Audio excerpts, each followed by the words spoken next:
یہ تو قبر دا بھی سامان ہو سکتا ہے اور زندگی دا سامان بھی ہو سکتا ہے۔ آنکھو تو اس رات دے اسرار دسان جس رات دے ظہور ہوئے 13 رجب یاد ہے تو نیمہ شعبان بھی یاد کرو۔ اس رات دی پہلی عظمت پڑھدا ہے۔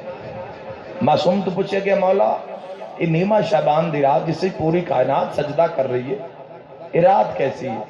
بات میں بڑے تحمل نال کرساں تسی تائید حق ادا کر دے جڑے۔ معصوم فرمائے یہ ایسی رات ہے، اس رات میں کوئی بچہ کسی کافر و مشرک کے بھی گھر میں پیدا ہو، وہ جوان ہونے تک قائم کی برکت سے مومن ہو جائے گا۔ بندہ زبان رکھ دے تو اپنے مالک کی عزت بھولے بھائی، اے حد سال محتاج نہ ہوئے، نعرہ مرے سی زواری کرے سی حیدری یا علی الہی آمین۔ اس رات دے اس امام نال پیار پاؤ دی اشتیار تک کو میرے مولا دا نام ہونا چاہیے، جوار صاحب کسے دا نہیں ہونا چاہیے۔ توجہ ہے جی نہیں؟ ماشاءاللہ اول تو آخر بہت دور دراز ماشاءاللہ تعالیٰ گنگ راول پنڈی سیالکوٹ اور لاہور تک دے احباب مجلس موجود ہیں۔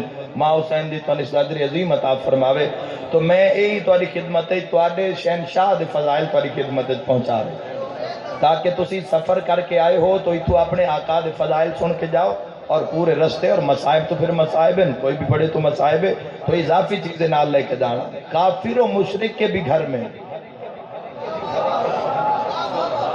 شیعہ سنی دی گل نہیں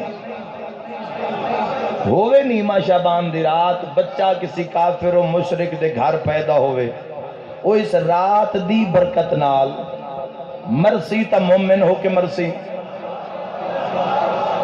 اور جوان ہو کے مرسی۔ محترم سامعین اگلی گل تے غور کرنا، بندے کہ مولا بڑی عظمت اس رات دی، مولا فرمائے سننا ہے تو پھر سن اس رات اسرار، یہ ایسی رات ہے لفظ استعمال کتابی تلسمی۔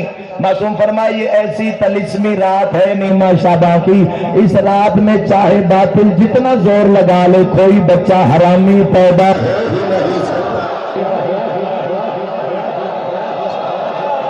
زبان بولے بھئی ہاتھ نال زبان بولے پلے سے مہربانی جناب۔